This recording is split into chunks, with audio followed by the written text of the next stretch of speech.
ವಿಚಾರದಲ್ಲಿ ಹಲವಾರು ಭ್ರಮೆಗಳನ್ನ ಮತ್ತು ಸುಳ್ಳುಗಳನ್ನು ಹೇಳ್ತಾ ಇದ್ದಾರೆ. ಆದರೆ ವಾಸ್ತವವಾಗಿ ವಕ್ಫ್ ಅನ್ನೋದು ಒಂದು ದೇಣಿಗೆ. ಆ ಮುಸಲ್ಮಾನ ಸಮುದಾಯದ ಯಾರು ಸ್ಥಿತಿವಂತರಿರ್ತಾರೆ ಅವರು ಆ ಸಮುದಾಯದ ಅಭಿವೃದ್ಧಿಗೋಸ್ಕರ ಆ ವಕ್ಫ್ ಅನ್ನುವಂಥ ಮಂಡಳಿಗೆ ದಾನವಾಗಿ ಕೊಟ್ಟಂತಹ ಭೂಮಿಗಳವು. ಸರ್ಕಾರಿ ಈಗಾಗಲೇ ಏನಾಗಿದೆ ಅಂತಂದ್ರೆ ಬಲಾಢ್ಯರು, ಮುಸಲ್ಮಾನ ಸಮುದಾಯವೂ ಸೇರಿದಂತೆ ಯಾವ ಬಲಾಢ್ಯರಿದಾರಲ್ಲ, ರಾಜಕಾರಣಿಗಳು ಮತ್ತೆ ಹಣವಂತರು, ಆ ವಕ್ಫ್ ಮಂಡಳಿಯ ಆಸ್ತಿಗಳನ್ನ ಕಬಳಿಸಿದ್ದಾರೆ. ಸುಮಾರು 83,000 ಎಕರೆಯಷ್ಟು ಜಮೀನನ್ನ ಕಬಳಿಕೆ ಮಾಡಿದ್ದಾರೆ. ಅದು ಇಂಥವ್ರು ಅಂತವರಲ್ಲ, ಅದ್ರಲ್ಲಿ ತುಂಬಾ ಜನ ಬೇರೆಯವರ ಖಾಸಗಿಯವರು, ಬೇರೆ ಬೇರೆ ಸಮುದಾಯದವರು ಸೇರಿದರೆ, ಮುಸಲ್ಮಾನ ಸಮುದಾಯದ ರಾಜಕಾರಣಿಗಳು ಸೇರಿದರೆ, ಪ್ರಭಾವಿಗಳು ಸೇರಿದರೆ, ಎಲ್ಲರೂ ಸೇರಿ ಆ ಬಡಪಾಯಿ ಮುಸಲ್ಮಾನರು ಸಲ್ಲಬೇಕಾಗಿರುವಂತಹ ಏನು ಆಸ್ತಿ ಇದೆಯಲ್ಲ ಆ ಸ್ವತ್ತನ್ನ ಕಬಳಿಕೆ ಮಾಡಿದ್ದಾರೆ. ಅದು 83,000 ಎಕರೆ. ಅದನ್ನ ಸರ್ಕಾರಕ್ಕೆ ಅದು ತೀರ್ಮಾನ ತಗೊಳ್ಳೋಕೆ ಅಧಿಕಾರವೇ ಇಲ್ಲ. ಆದರೆ ಡಿಸಿಗಳಿಗೆ ನೋಟಿಸ್ ಕೊಡುತ್ತೆ, ಮತ್ತೆ ಅದನ್ನ ಸರ್ವೆ ಮಾಡಿ ಇರುತ್ತೆ. ತುಂಬಾ ದೊಡ್ಡ ನಾಟಕವನ್ನು ಆಡ್ತಾ ಇದೆ. ಯಾವ ಮುಸಲ್ಮಾನ ಸಮುದಾಯ 92% ವೋಟ್ಗಳನ್ನ ಕೊಟ್ಟು ಕಾಂಗ್ರೆಸ್ ಸರ್ಕಾರವನ್ನು ಆಡಳಿತಕ್ಕೆ ತಂದ್ರು, ಅವರಿಗೆ ಒಂದು ಸಮಾಧಿಯನ್ನು ಕಟ್ಟುವ ಕೆಲಸವನ್ನ ಸಿದ್ದರಾಮಯ್ಯ ನೇತೃತ್ವದ ಕಾಂಗ್ರೆಸ್ ಸರ್ಕಾರ ಮಾಡ್ತಾ ಇದೆ. ಅದನ್ನ ಆ ಚಾಲಿಯನ್ನು ಬಿಡಬೇಕು, ಯೂ ಟರ್ನ್ ಚಾಲಿಗಳನ್ನ ಬಿಡಬೇಕು. ಯಾವುದೇ ಯೋಜನೆಗಳನ್ನ ಘೋಷಣೆ ಮಾಡೋದು ಮತ್ತು ಅದನ್ನು ಯೂ ಟರ್ನ್ ಮಾಡೋದು, ಅದನ್ನ ಬಿಡಬೇಕು ಅಂತ ಹೇಳ್ತಾ ಮುಂದಿನ ಬಜೆಟ್ ಅಲೋಕೇಶನ್ ಅಲ್ಲಿ 17% ಇರುವಂತಹ ಮುಸಲ್ಮಾನರಿಗೆ ಕನಿಷ್ಠ ಪಕ್ಷ 10% ಒಂದು 10,000 ಕೋಟಿನಾದರೂ ಕೂಡ ನೀವು ಬಜೆಟ್ ಅಲೋಕೇಶನ್ ಮಾಡಬೇಕು ಅಂತ ಕೇಳ್ತಾ SCP TSP ಅಮೌಂಟ್ ಏನು ದಲಿತರ ಅಭಿವೃದ್ಧಿಗೋಸ್ಕರ ಮೀಸಲಾಗಿರುವಂತಹ ಅಮೌಂಟ್ ಏನಿದೆ, ಒಂದು ಸಾರಿ 34,000 ಕೋಟಿ ಅನೌನ್ಸ್ ಮಾಡೋದು, ಮತ್ತೆ 11,000 ಕೋಟಿ ಕಳ್ತನ ಮಾಡೋದು, ಮತ್ತೊಂದು ಸಾರಿ 39,000 ಕೋಟಿ ಅನೌನ್ಸ್ ಮಾಡೋದು, ಮತ್ತೆ 15,000 ಕೋಟಿ ಕಳ್ತನ ಮಾಡೋದು. ಈ 20,000 ಕೋಟಿ 26,000 ಕೋಟಿ ಕಳ್ತನ ಮಾಡುವಂಥದ್ದು ಏನಿದಿಲ್ಲ, ಈ ದಗಾಕೋರತನ, ಈ ದರೋಡೆಕೋರತನ ನಿಲ್ಲಿಸಬೇಕು ಅಂತ ಕಾಂಗ್ರೆಸ್ ಸರ್ಕಾರಕ್ಕೆ ಕರ್ನಾಟಕದ ಸಮಸ್ತ ದಲಿತ ಸಮುದಾಯಗಳ ಪರವಾಗಿ ನಾವು ಆಗ್ರಹಿಸ್ತಾ ಇದ್ದೀವಿ. ಇಂಥ ಡಿಮ್ಯಾಂಡ್ಗಳನ್ನ ಇಟ್ಕೊಂಡು ನಾವು ಈಗ ಈ ಜಾಥಾವನ್ನು ಪ್ರಾರಂಭ ಮಾಡ್ತಾ ಇದ್ದೀವಿ.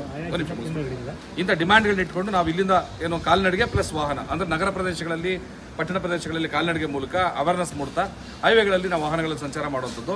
ಈ ಸಂಪೂರ್ಣ ಮಾಹಿತಿಯನ್ನ ADGP L&O ಏನು ಪೊಲೀಸ್ ಇಲಾಖೆಗೆ ನಾವು ತಿಳಿಸಿದ್ದೀವಿ, ಅನುಮತಿಗಳನ್ನ ಪಡೆದಿದ್ದೀವಿ. ಅವರು ನಿಯಮಾನುಸಾರ ಕ್ರಮ ಕೈಗೊಳ್ಳಿತ ಉಡುಪಿಗೆ, ಮಂಗಳೂರಿಗೆ, ಎಲ್ಲ ಜಿಲ್ಲೆಗಳಿಗೂ ಕಳಿಸ್ಕೊಟ್ಟಿದ್ದಾರೆ. ಆದರೆ ತಮ್ಮ ಮಾಧ್ಯಮದ ಮೂಲಕ ನಾನು ಏನು ಉಡುಪಿಯ ಪೊಲೀಸ್ ವರಿಷ್ಠಾಧಿಕಾರಿಗಳು ಕೇಳೋದು, ನಿಮಗೆ ಅನುಮತಿ ಕೊಡೋದಿಲ್ಲ ನಾವು ಅನ್ನೋ ಒಂದು ಮಾತನ್ನು ಮಾತಾಡ್ತಿದ್ದಾರೆ. ADGP ಹೇಳಿದರೆ ನಿಯಮಾನುಸಾರ ಕ್ರಮ ಕೈಗೊಳ್ಳಿ ಅಂತ ಆದೇಶ ಏನು ಮಾಡಲಿಲ್ಲ. ನಿಯಮಾನುಸಾರ ನಮಗೆ ರಕ್ಷಣೆಯನ್ನು ಒದಗಿಸುವಂಥದ್ದು, ಪರಿಸ್ಥಿತಿಯನ್ನು ಅರ್ಥ ಮಾಡ್ಕೊಳ್ಳುವಂಥದ್ದು ನಿಯಮಗಳಲ್ಲಿ ಬರ್ತದೆ, ಅವ್ರು ಮಾಡಬೇಕು. ಆದರೆ ಯಾವುದೇ ರೈಟಿಂಗಲ್ಲಿ ಹೇಳಿದೆ, ನಿಯಮಗಳೇನು ಅಂತ ಹೇಳಿದೆ, ನಿಮ್ಗೆ ಅನುಮತಿ ಕೊಡೋಕ್ಕಾಗಲ್ಲ ಅಂತ ಹೇಳ್ತಿದ್ದಾರೆ. ಉಡುಪಿಯ SP ಅವರು ADGP ಅವ್ರಿಗಿನ್ನ ದೊಡ್ಡವರಲ್ಲ.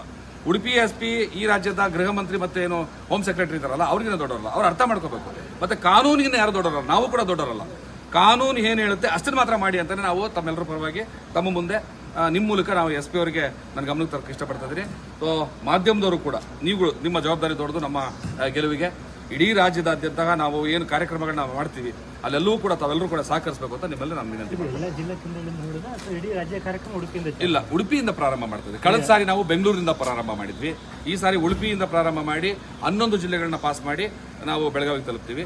ಹಾಗೆ ಮುಂದಿನ ಸಾರಿ ಇನ್ನೊಂದು ವೇಗದಿಂದ, ಅಂದ್ರೆ ಒಟ್ಟಾರೆ ಈ ಬೇಡಿಕೆಗಳು ಈಡೇರೋವರೆಗೂ, ಬೇಡಿಕೆಗಳು ಅನ್ನೋದಕ್ಕಿಂತ ಹೆಚ್ಚು ನಮ್ಮ ಹಕ್ಕು, ನಮ್ಮ ಆಗ್ರಹಗಳು ಈಡೇರುವವರೆಗೂ ಕೂಡ ಈ ವರ್ಷದಲ್ಲಿ ಕನಿಷ್ಠ ಪಕ್ಷ 8 ಚಲೋಗಳನ್ನಾದ್ರೂ ನಾವು ಮಾಡಬೇಕು ಅನ್ನೋಂತಹ ಯೋಚನೆಯನ್ನು ಮಾಡ್ತಾ ಇದ್ದೀವಿ. ನಿರ್ಧಾರ ಏನಾಗುತ್ತೆ ಆಮೇಲೆ ನೋಡೋದು. ಎಲ್ಲಾ ರೀತಿಯ ಪ್ರತಿಭಟನೆಗಳನ್ನ, ಎಲ್ಲಾ ರೀತಿಯ ಕಾರ್ಯಕ್ರಮಗಳನ್ನ, ಎಲ್ಲಾ ರೀತಿಯ ಅಭಿಯಾನಗಳನ್ನ ಪ್ರಾರಂಭ ಮಾಡಬೇಕು. ನಾವು ಕಳೆದ ಸಾರಿ ನಾವು ಟ್ವಿಟರ್ ಅಭಿಯಾನ ಮಾಡಿದ್ದೀವಿ, ಮತ್ತೆ ಜಾಥಾಗಳನ್ನ ಮಾಡಿದ್ದೀವಿ, ರಾಜ್ಯದಾದ್ಯಂತ ಪ್ರತಿಭಟನೆಗಳನ್ನ ಮಾಡಿದ್ವಿ, ಎಲ್ಲ ಜಿಲ್ಲೆಗಳಲ್ಲೂ ಮಾಡಿದ್ದೀವಿ. ಬೀದಿ ನಾಟಕಗಳ ಮೂಲಕ, ಹಾಡುಗಳ ಮೂಲಕ ಸರ್ಕಾರದ ಗಮನ ಸೆಳೆಯುವಂತ ಕೆಲಸವನ್ನು ಮಾಡಿದ್ದೀವಿ. ಆಗ ಸಚಿವರು, ಕರ್ನಾಟಕ ರಾಜ್ಯ ಸರ್ಕಾರ ಶರಣಪ್ಪ ಪಡೆಯಲ್ಲ, ಅವರು ಬಂದು ಮನವಿಯನ್ನು ಸ್ವೀಕಾರ ಮಾಡಿ ಆದಷ್ಟು ಬೇಗ ನಿಮ್ಮ ಆಗ್ರಹಗಳನ್ನ ಈಡೇರಿಸ್ತೀವಿ ಅಂತ ಹೇಳಿದ್ದಾರೆ. ಆದರೆ ಈ ಕಾಂಗ್ರೆಸ್ನವ್ರದ್ದು ನಾಲ್ಗೆನ ಏನೋ ಗೊತ್ತಾಗ್ತಾ ಇಲ್ಲ ನಮಗೆ. ಇವತ್ತು ಹೌದು ಅಂತಾರೆ, ನಾಳೆ ಬೆಳಿಗ್ಗೆ ನನಗೆ ಗೊತ್ತಿಲ್ಲ ಅಂತಾರೆ. ಇವತ್ತು ಯಾವುದೋ ಒಂದು ಯೋಜನೆ ಘೋಷಣೆ ಮಾಡ್ತಾರೆ, ನಾಳೆ ಬೆಳಿಗ್ಗೆ ಯೂಟರ್ನ್ ನೋಡಿತಾರೆ. ಇವತ್ತು ಮತ್ತೇನೋ ಒಂದು ಯೋಜನೆಯನ್ನು ನಿಮಗಾಗಿ ಕೊಡ್ತಾ ಇದೀವಿ ಅಂತ ಹೇಳ್ತಾರೆ.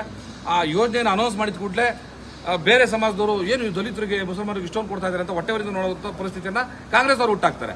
ಆದ್ರೆ ಏನೂ ಕೊಟ್ಟಿರೋದಿಲ್ಲ. ಪತ್ರಕರ್ತರು ತಾವೇನೆ CM ಸಿದ್ದರಾಮಯ್ಯನವ್ರನ್ನ ಮುಸಲ್ಮಾನರಿಗೆ 10,000 ಕೋಟಿ ಕೊಟ್ಬಿಡ್ತೀರಾ ಅಂತ ಅಂದ್ಬಿಟ್ಟು BJP ಅವರು ಹೇಳ್ತಾ ಇದ್ದಾರೆ ಅಂತ ಕೇಳುವಾಗ ಅವ್ರು ಹೇಳ್ತಾರೆ, ನಾನು 3,000 ಕೋಟಿ ಕೂಡ ಕೊಟ್ಟಿಲ್ಲ ಅಂತ ಹೆಮ್ಮೆಯಿಂದ ಹೇಳ್ತಾರೆ. ಆದ್ರೆ ನಾಚಿಕೆ ಆಗ್ಬೇಕು ಸಿದ್ದರಾಮಯ್ಯನವ್ರಿಗೆ. 92% ವೋಟನ್ನು ಕೊಟ್ಟಂತವ್ರು, 50-55 ಲಕ್ಷ ವೋಟ್ಗಳನ್ನ ಕೊಟ್ಟಂತಹ ಮುಸಲ್ಮಾನ ಸಮುದಾಯಕ್ಕೆ 3,17,000 ಕೋಟಿ ಬಡ್ಜೆಟ್ ಅನ್ನು ಮಂಡಿಸುವಂತಹ ಒಬ್ಬ ಮುಖ್ಯಮಂತ್ರಿ 3,000 ಕೋಟಿ ಕೊಟ್ಟಿಲ್ಲ ಅಂತ ಹೇಳ್ಕತ್ತಾರಲ್ಲ, 1% ಕೂಡ ಅವ್ರು ಕೊಟ್ಟಿಲ್ಲ ಅಂತ ಹೇಳ್ತಾರಲ್ಲ. ಹಾಗಾದ್ರೆ ಸಾಮಾಜಿಕ ನ್ಯಾಯ ಅಂದ್ರೆ ಇದೇನಾ ನಿಮಗೆ?